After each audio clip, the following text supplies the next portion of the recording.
Hi, I'm James from Phase One. So I'm here at the Copter's Open Day, displaying the IXM camera.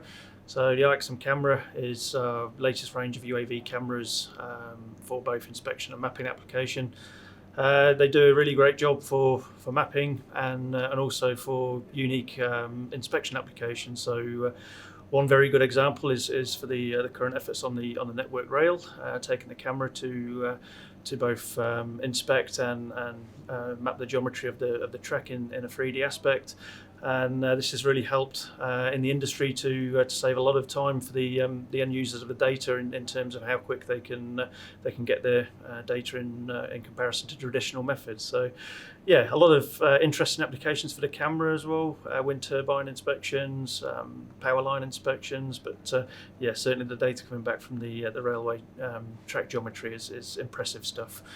In terms of new developments on the horizon, so yeah, currently hoping to release before the end of Q1 280 megapixel system for traditional manned survey.